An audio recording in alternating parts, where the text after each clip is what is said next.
Welcome to the Battle for Australia commemoration, streaming to you from the Shrine of Remembrance, Melbourne.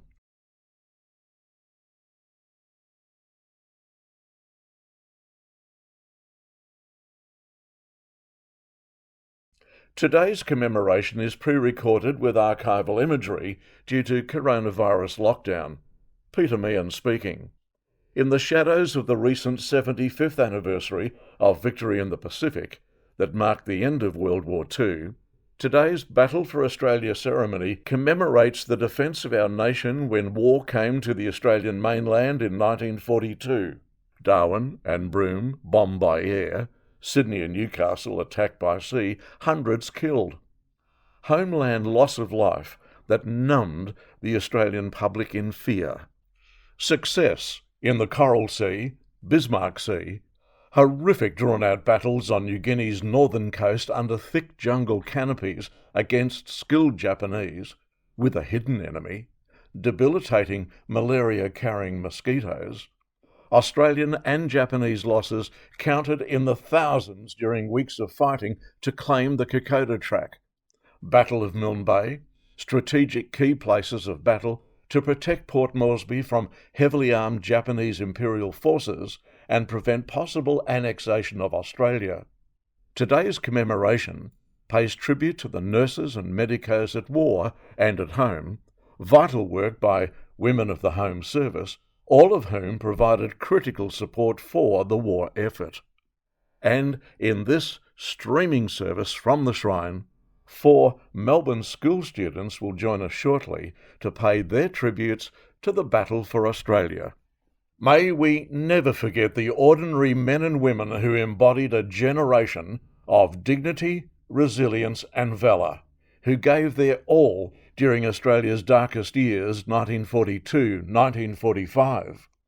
May we honour bravery, heroism and sacrifice, and the stoic commitment of our citizens' militia in answering the call.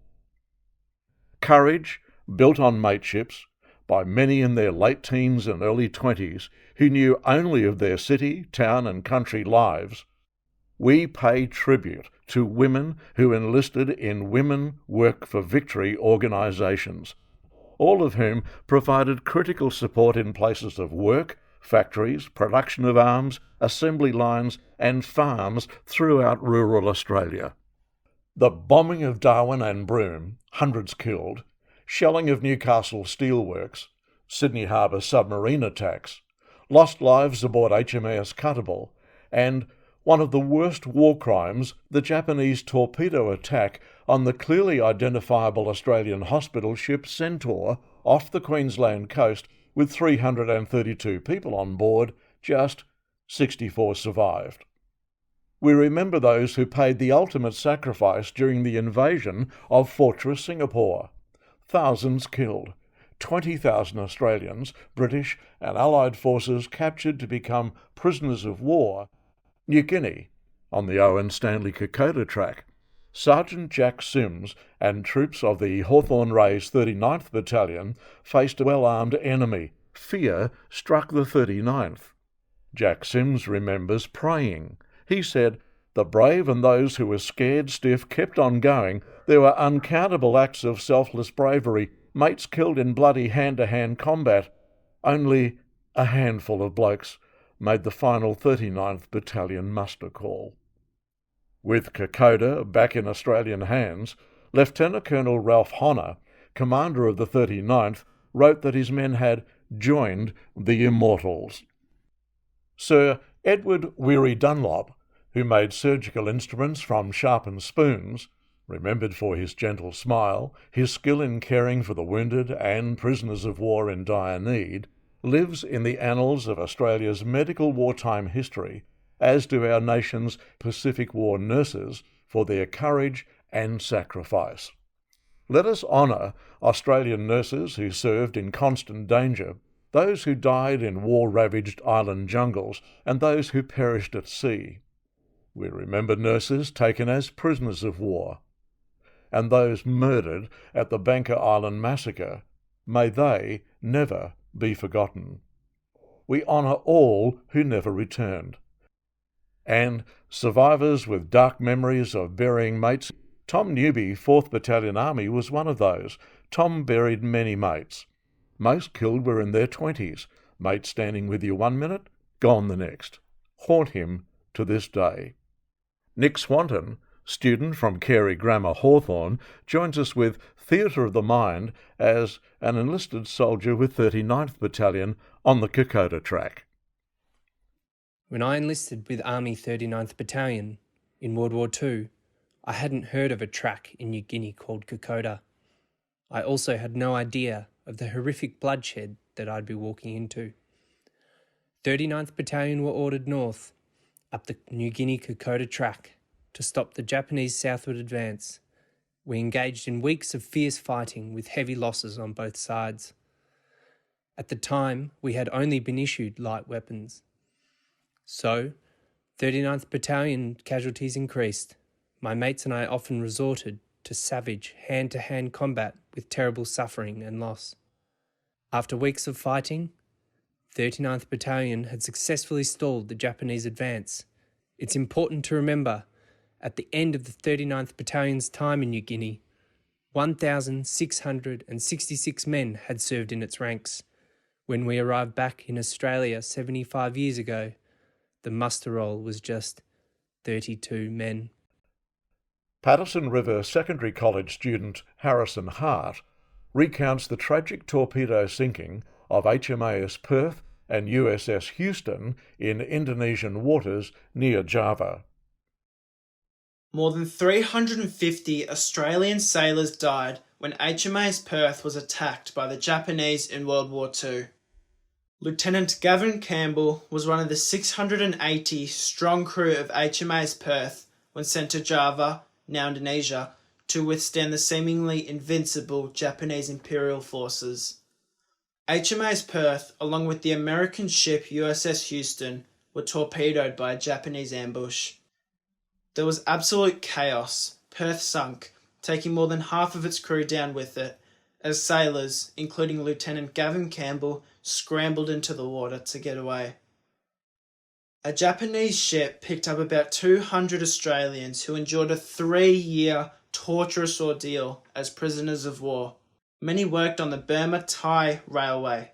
If you didn't keep working, you were left behind to die. 75 years on, Lieutenant Gavin Campbell, recently deceased, was the last surviving commissioned officer from the HMAS Perth, crew of 680. Patrick David, a student from Carey Grammar with Theatre of the Mind, tells us of RAAF 76 Squadron combat flying during the decisive Battle of Milne Bay. Royal Australian Air Force pilots put up one of the most remarkable non-stop air battles of World War II during the Pacific War. When Japanese troops landed in New Guinea with Milne Bay airstrips as their objective, Australian Army troops were making regular contact. At that time, I flew with formations of fighter aircraft in attacks on enemy stores and ammunition. As the Japanese advanced, Air Force, cooperating with Army, strafed the enemy from treetop height while fighting off Japanese Zero aircraft. At night, the enemy reached an RAAF airstrip. A duty sentry fired a flare rocket that cast bright light over a massed enemy. Caught in an open field, most were killed. Others broke and ran. Not since World War I had Australian airmen and Australian soldiers, operating as a component force, had met and conquered an enemy. Australian Air Force and Australian Army had won the Battle of Milne Bay. That marked an important turning point in the battle for Australia. The real-life story of Army veteran Jim Proud on VP Day in Richmond, Victoria, is recounted with Theatre of the Mind by Lachlan Meehan, student from Kingston Heath Primary School. During World War II, I attended Melbourne Boys High. I had a part-time job selling the Herald newspaper outside the Vine Hotel in Richmond, just down from the World War II air raid shelter on the corner of Lennox Street and Bridge Road. 75 years ago, an American Marine leaving the hotel asked me where I could catch a streetcar. pointing to the tram stop on Bridge Road. And to my surprise, the Marine tipped me a £1 note for the Herald, worth about $150 today. I'll always remember the Herald News front page, Japan surrenders, victory in the Pacific. There were plenty of tips for the Herald that day, but I remember mostly the sad eyes of my schoolmates after they received news that their fathers were missing in action or were prisoners of war. I was 14 years old.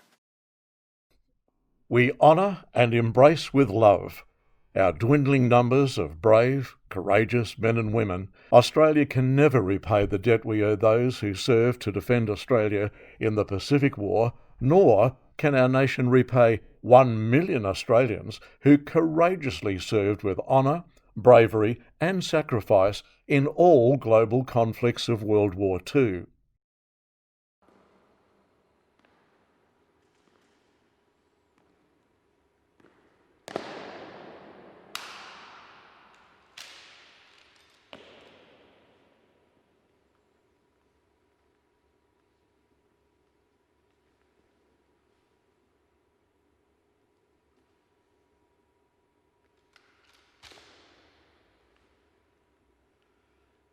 They shall grow not old, as we that are left grow old. Age shall not weary them, nor the years condemn. At the going down of the sun and in the morning, we will remember them.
Lest we forget.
Thank you for joining us in remembrance of those who served and sacrificed.